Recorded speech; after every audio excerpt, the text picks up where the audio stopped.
There are many avenues that the Cincinnati Reds can take to improve the roster this offseason. It's just high time that they picked one of those avenues already.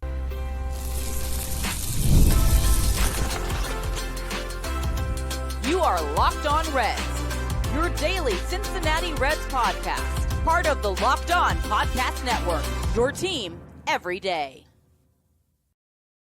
What's up and welcome into the Locked On Reds podcast. My name is Jeff Carr and my co-host Stephen Offenbaker will be alongside me here shortly as we play the second half. It's a little bit of a replay from our live show on Thursday afternoon. Make sure you join us all throughout the offseason. We'll be tweeting out and telling you when our live shows are. Normally they're on Thursday afternoons, but we love talking Reds baseball with you every single day here on the Locked On Reds podcast that is brought to you by the Locked On Podcast Network. We are your team every single day. And when it comes to what we are getting into today, there's so many different avenues the Reds can take to improve the roster. Is it outfield? Is it infield?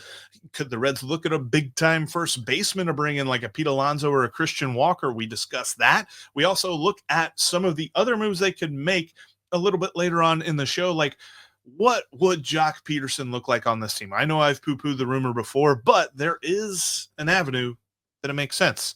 That's all coming up on today's podcast that is brought to you by FanDuel, because you can start every season with a big return on FanDuel. New customers can place a $5 bet and you'll get started with $150 in bonus bets if you win that first $5 bet. Visit FanDuel.com to get started. This from Brian B. Talking about your guy, Brent Rooker. I said Rooker would cost way too much in a trade. He's a DH. And then talks about Luis Robert being a walking MASH unit. I bring this up because the A's are a little confounding. And I wanted to talk for a minute, just a little compare and contrast, because if the A's can go out there and do a bunch of stuff, and they can go out and get guys to come play in frickin' Sacramento, you can't tell me you can't get people to come play at Great American Ballpark. You know why they're doing this? I was reading about this the other day in The Athletic.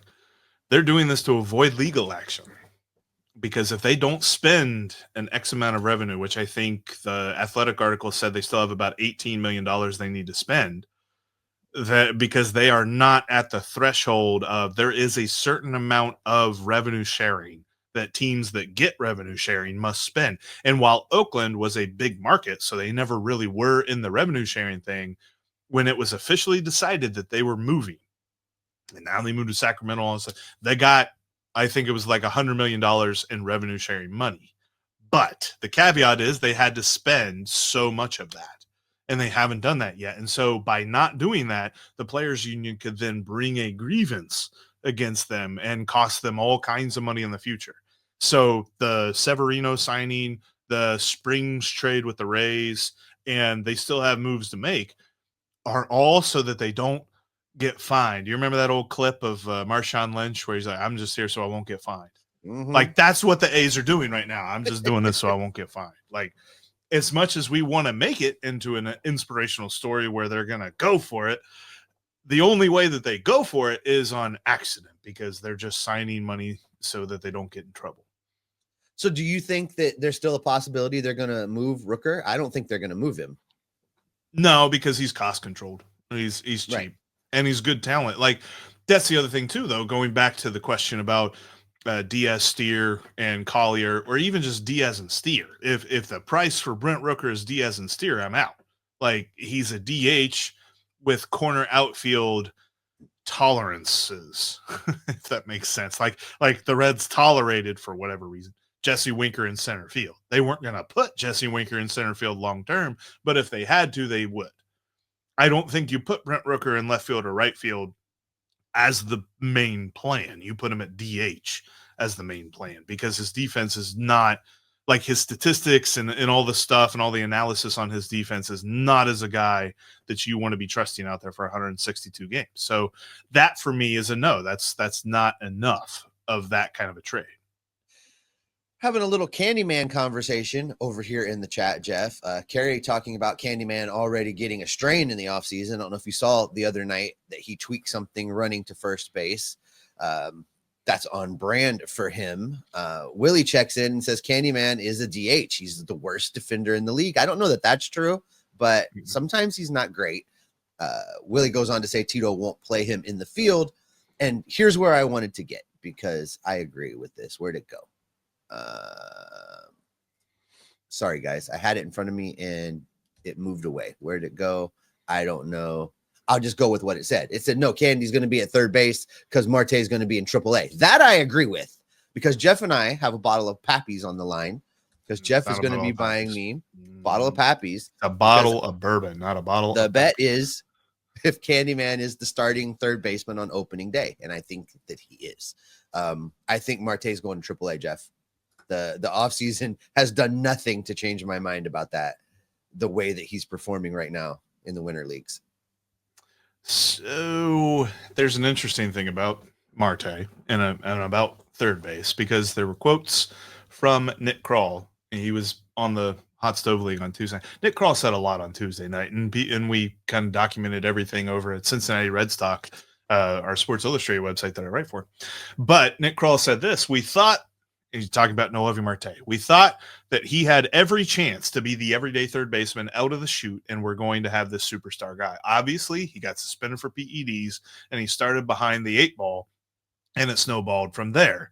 We challenged him to go into the offseason and get better offensively, get better defensively, take better care of your body, and just work at it.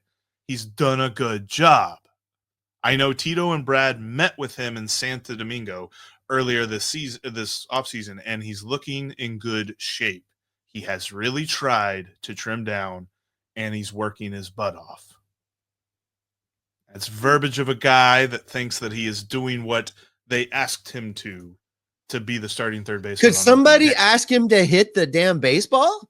I mean, I was going to say, I know his winter league stats are not good. If they want him to do what they're asking him to do, how about asking him to hit? How about asking him to, not get embarrassed in the winter league and expect to be the starting third baseman in Major League Baseball? Come on. I think he's batting a combined 210, 215 across the fall league and the winter league. So yeah, I think there's probably some behind the scenes, some eye test stuff that Tito's telling Nick Kroll about this. So there's going to be some things, and trust me on this. I've said it, I'll reword it somehow, but there's a metaphorical nature of falling on a grenade for Terry Francona that I'm going to stand behind. There's going to be some things that he says throughout the season that we're not going to agree with. You know why? He's an MLB manager. Mm-hmm. Has there ever been an MLB manager that 100% of what they said we agree with? No. And I wasn't alive whenever Sparky Anderson was doing it, but I'm guessing there were people that didn't like what he did too. So there's going to be for some the things first 3 months, I'm just going to be glad it's not David Bell. So yeah, the honeymoon phase is real for sure, but he's going to start Noelvi Marte, and there's going to be some people that might shorten their honeymoon phase with him. All right, I want to talk about this other thing because I alluded to this just a minute ago, and Willie, there's a conversation about Fraley and Fairchild going on, Jeff, and Willie says I don't want Fraley and Fairchild on the team. Period. They aren't big league players. Now, first of all, Fraley is a great fourth outfielder. He is a major leaguer. He is. We did a show, I don't know what, 2 weeks ago, 3 weeks ago. I don't know. It's all a blur.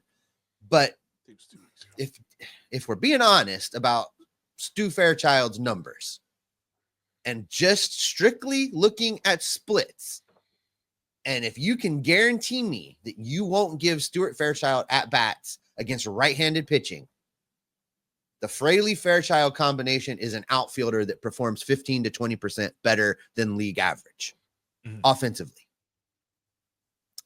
I'm okay with that. Now, defensively, Fairchild still makes those boneheaded mistakes where I think he forgets that he was in a baseball game. That's a problem. He's got to get better at that too. If that's the starting outfielder and it's because you got a needle mover, like it would have Pete Alonso. That's where I talked about this, right? That if you got him, you might have to settle for a Fraley Fairchild outfield. I could live with that. Yeah. But if they do nothing and I have to live with that, that is an abject failure. There is no other way to describe what that is but the word failure. So you have to give me something to get me to accept that being those two guys combining to be a starting outfielder for this team all year long. Did Rocket Money help you find any subscriptions that you forgot about or that you were paying for twice? That definitely happened to me. I had a few subscriptions that I didn't even realize I was still paying for, and Rocket Money made it so easy to track them all down. It's like having a personal assistant for your finances. Rocket Money is a personal finance app that helps find and cancel your unwanted subscriptions, monitors your spending, and helps lower your bills so you can grow your savings. It brings everything together in one place, whether it's subscriptions, your spending habits, or even the goals that you have set for yourself and you want to hit this year. Rocket Money has over 5 million users and has saved a total of $500 million in canceled subscriptions, saving members up to $740 a year when using all of the app's premium features. Cancel your unwanted subscriptions just like me and reach your financial goals faster with Rocket Money. Go to rocketmoney.com/locked on today. That's rocketmoney.com/LOCKEDON. rocketmoney.com/locked on. The World Series, the Super Bowl, the Olympics. The world's top athletes get to play in these top level sporting events thanks to one thing. That's teamwork. And teamwork can also protect your financial legacy and your family's future. SelectQuote's licensed insurance agents are the perfect teammates when shopping for customized, affordable life insurance. They can find you the right policy to keep your financial legacy safely in your family's end zone. SelectQuote is one of America's leading insurance brokers with nearly 40 years of experience, helping over 2 million customers find over $700 billion in coverage since 1985. You invest so much time to take care of yourself and to be the healthiest, best version of you. SelectQuote's exclusive policies can reward you for that effort. Get the right insurance for you for less at selectquote.com/locked on. Go to selectquote.com/locked on today to get started. That's selectquote.com/locked on. Yeah, I think it's really strong to say that they are not major leaguers. The thing that always gave me pause about Fairchild is that he bounced around teams after he left the Reds initially. And then whenever they brought him back, kind of felt like he got more playing time than he deserved. But you're right, like he found a niche. There's a lot of guys in the league that find niches. I mean, some of them, Billy Hamilton stayed in the league for years after he left the Reds. And we were all sure that he couldn't hit. And you know what he did whenever he left? He never learned how to hit, but he still found a way to be a productive major league ball player for, what was it, like 5 years after he left the Reds, 5-6 years? So there's definitely lanes with which you can live in that aren't everyday superstar middle of the order guys. Baseball is built on teams that have those, but they also have plenty of role players as well. And Stuart Fairchild and Jake Fraley have roles to play on this team. I'm with you. I think that, we're going to be sitting on our hands pretty mad when it comes to spring training if we don't do anything from here on out. But I do not believe for a moment that that is going to be what we will be looking back on here February, 11th at Pitchers and Catchers Report? Like, I don't think that's going to be the case. Billy Hamilton got in with 8 different teams, 8 different stops after he left Cincinnati. Small, like little bitty chunks, right? 13, right. 17 games, 14 games, 71 games for the White Sox. That says a lot. But yeah, you find a little lane and you can. Did he hit 10 years service time or whatever, the vesting, whatever it was? He 13 years total.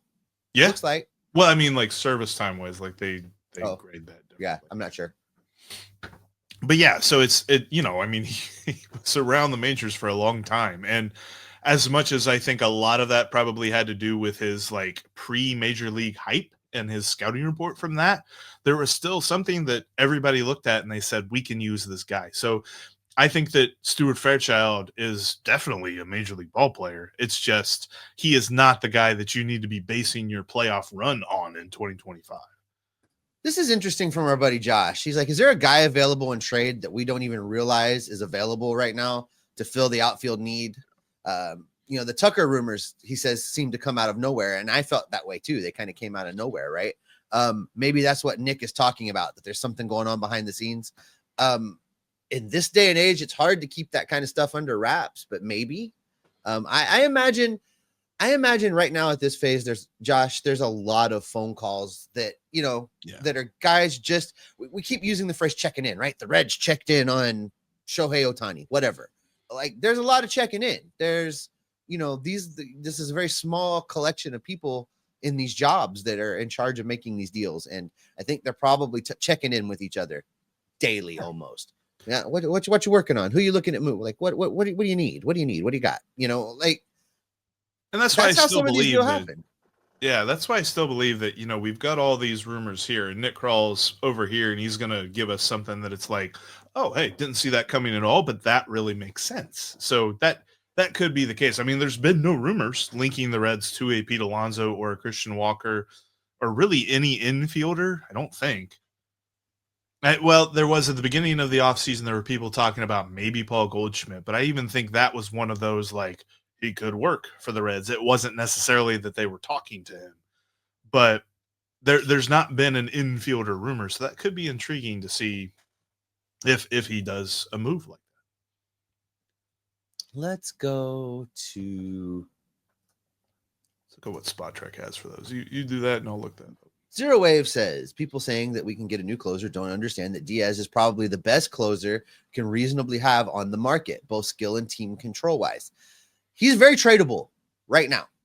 Mm-hmm. Alexis Diaz is. And all of this, I think, really centers around the Graham Ashcraft conversation. If you move Diaz, you have to be all in on Graham Ashcraft being the closer for this team. Yes. I think Diaz is very tradable right now. I also agree. I forget who said it. I know we put it up on the screen earlier that he has trade value now. If he has another year this coming season like he had last season, it's a whole different story on his trade value. So if you're all in on Graham Ashcraft being in the back of this bullpen, I think you're absolutely trying to put a package together with Alexis Diaz to get that outfielder. I have no problem pulling the trigger on that deal because I think Graham Ashcraft can be the closer, and I'm fine with that. And I think, too, like any possible move of Alexis Diaz probably is contingent on where Kenley Jansen goes. Because I was trying to look and see at the free agent market who's out there right now. Kenley Jansen is comparable to Alexis Diaz. It's just he's older and he would cost more money. But it's teams weighing, would they rather pay more money or pay more prospects or player capital? Because I don't think the Reds will get prospects for Alexis Diaz. They should be getting major league players. But the point stands is what's more expensive, the trade package or the free agent package they would have to get Kenley Jansen? I think probably what happens is Jansen signs first, and then if there is a trade that involves Alexis Diaz, then that will happen. I don't see that happening beforehand. And then I did look this up too, and I was curious about this. Oh yeah, Mets would love to get the Diaz brothers together. That would be intriguing. But on the first base side of things, our Pete Alonso and Christian Walker conversation, Spot Trek has Pete Alonso's market value at $29 million per year and Christian Walker's market value at $22 million per year. So you're talking about a Teoscar / Anthony Santander type move, money-wise. Right. So this from Mr. E, because this is our outfield right now. This is the do nothing move, right? Steer in left, Frito in center, Fraley, Fairchild in right. That's they did nothing in the outfield move. Now, he says also possibly pick up a third baseman, first baseman, third baseman, somebody on the infield. Again, that's the only way that I accept starting with that outfield on opening day. So third base, you're probably looking at a trade because the only free agent worthy of note is Alex Bregman. $30 million per year, according to Spot Track. He's not a guy that the Reds would get. So you'd have to trade for somebody. Are you trading for Nolan Arenado? No. Me neither. No. I don't know who else is available either. That third base is a market that there are a couple of teams that are really looking to upgrade their third base spot and are having trouble with it because it's Bregman or it's Arenado, and then I think everybody else is holding on to their people. So if the Reds are offering a guy like Candelario, CES, or Noelvi, Marte in a trade, they're going to be a very desirable team to call on, but they should be asking for the moon in that case, at least for CES and for Noelvi Marte.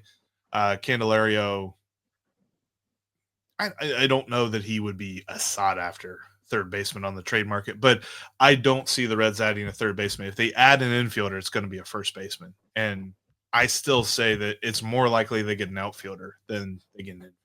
Well, because then you could play Spencer Steer at first base, because here's a point we don't talk about enough, I think. This from Willie. The Reds outfield is among the worst in baseball defensively, right? And this was kind of a drum you were banging on last offseason in your slander of Spencer Steer, which I don't understand why you hashtag hate Spencer, but I get that there were times his defensive play was a problem.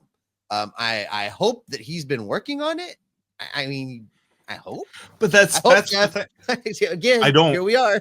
I don't hashtag hate Spencer Steer. I'm hashtag realistic about his defense, and that's a really long hashtag, so nobody's ever going to use it. But I'm realistic about his defense. It's bad in the outfield. If you tell him he's got a home, maybe he can kind of figure that out. But that is the point that I'm trying to make about how you improve this outfield. You don't just improve it with a bat. You've got to get a guy that's got a bat and a glove, because if we're just sticking another bad defender out there, then what are we really helping? Because the Reds added a contact pitcher in Brady Singer.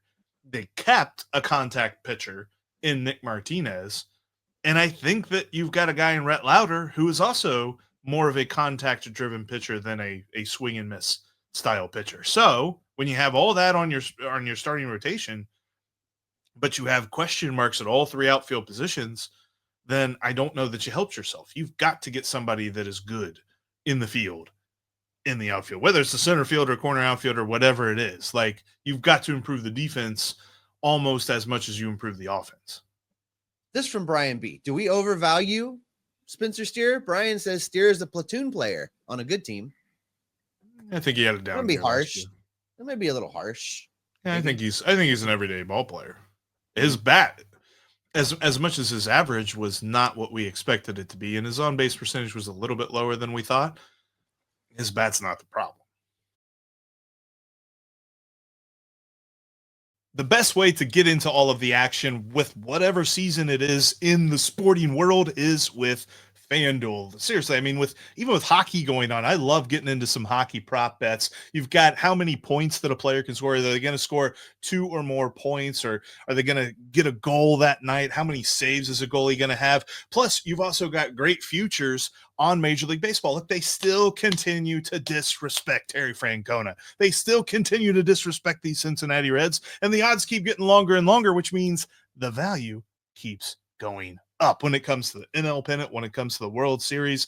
I'm telling you, just throw a couple of bucks on the Reds, and when they start going off in like April and May, people are going to start being like, oh, hey, maybe we had them pegged incorrectly.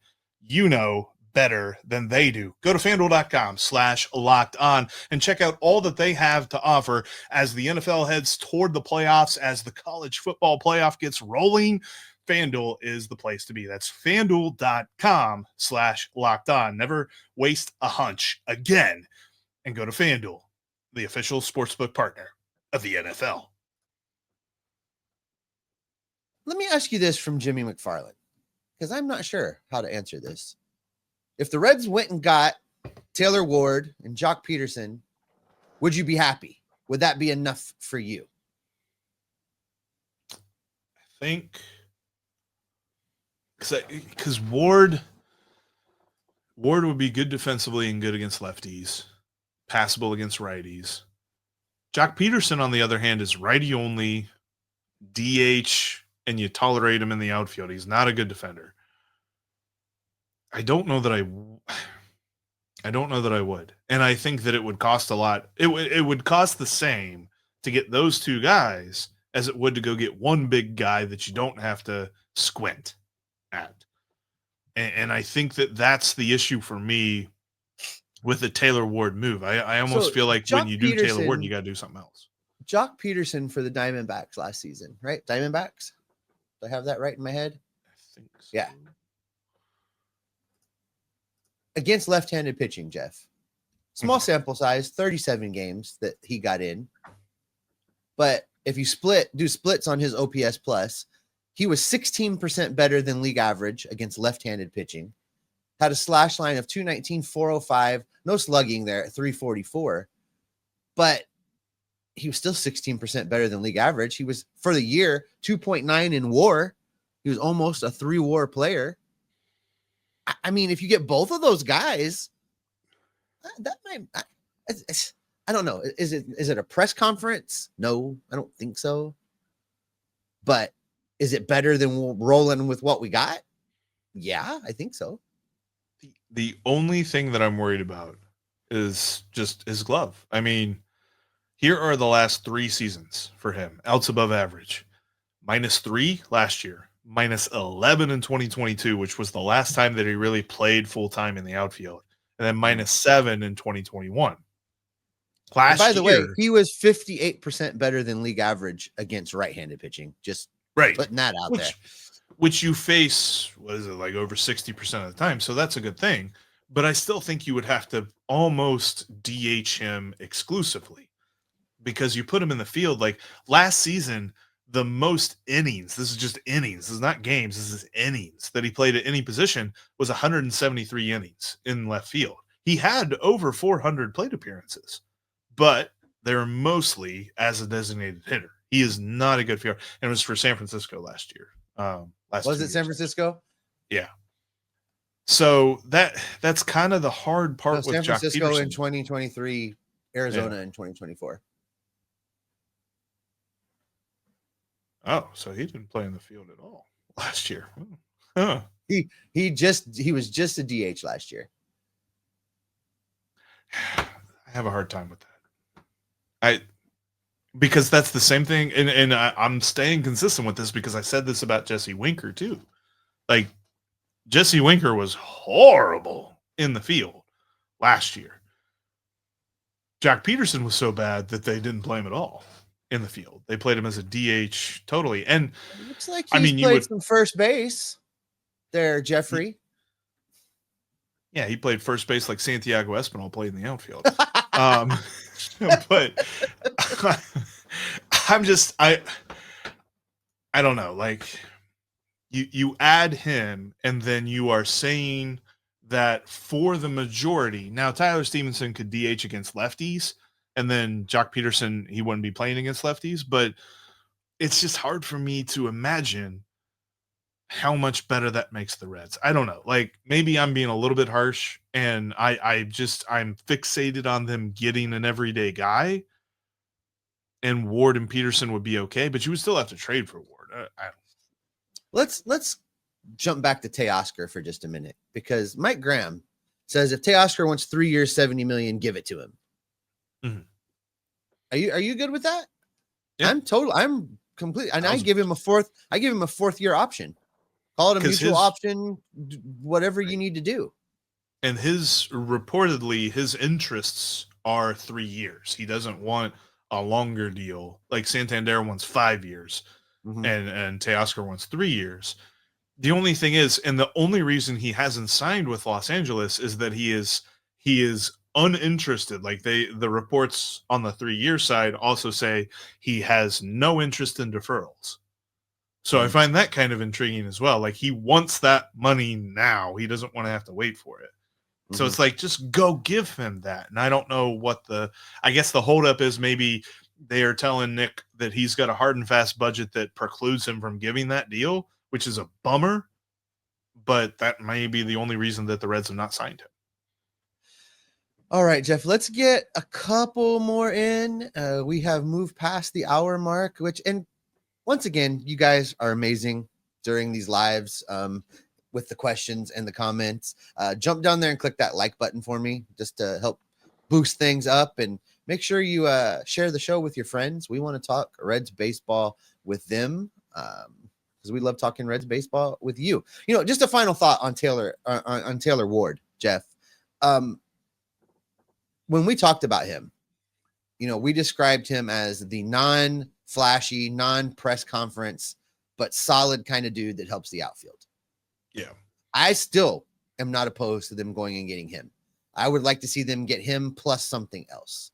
I would be fine with that trade.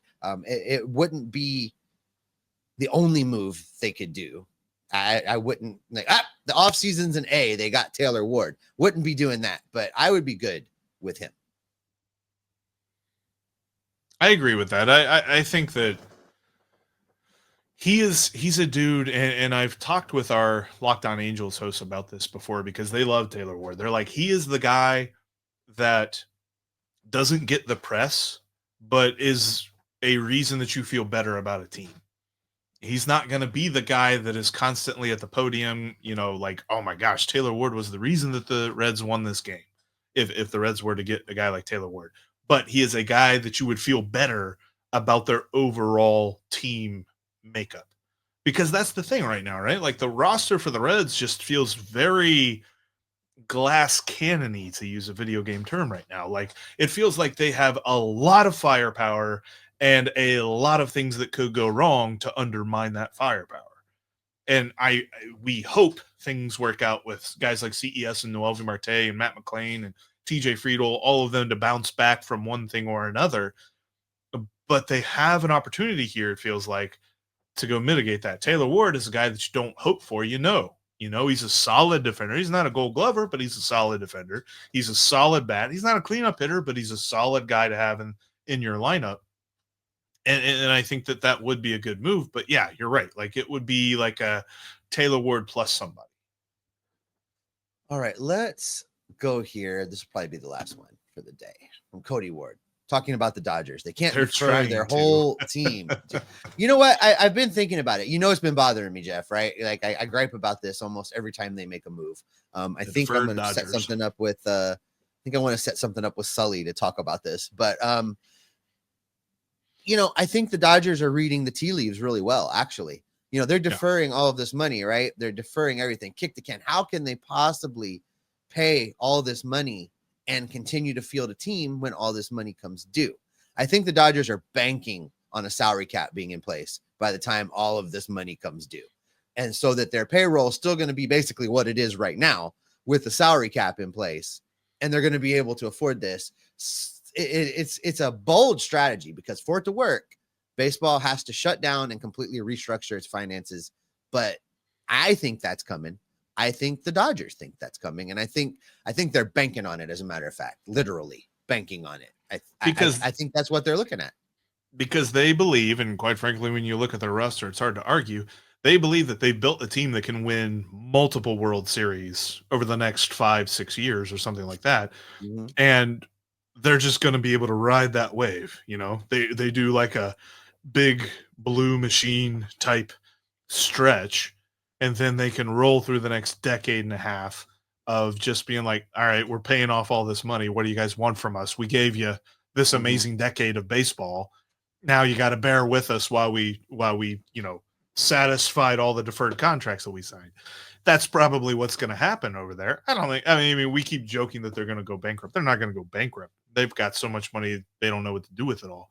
But I agree with you. I think that this is all foresight from a team that has money that they can spend now and knows they'll have money in the future, but know that they won't be able to just name their price of a payroll in the future. All right, Jeff, I think that is a good spot here past the hour mark to go ahead and call it a day. Thanks, guys. Appreciate you all so much for being here for this edition of Locked On Reds. Thanks for always making us your first listen every single day. Go check out Sully. I mentioned him a minute ago for your second listen over at the Locked On MLB podcast. Paul Francis Sullivan is a baseball smarts guy, fun to listen to, funny guy, great stories. Go check him out. The link for his show is down in today's show description. We'll be back in your feeds if there is news. Hope there's news. We're going to keep listening for rumors. We're going to keep following what's going on in baseball, and we're going to bring that all right back here to keep you locked on Reds every single day. And I turned on my reactions thing. I was really banking on that working. It didn't work. The firework reactions thing. Oh, well, whatever. Technology, right? Just glad you didn't fall out of the chair.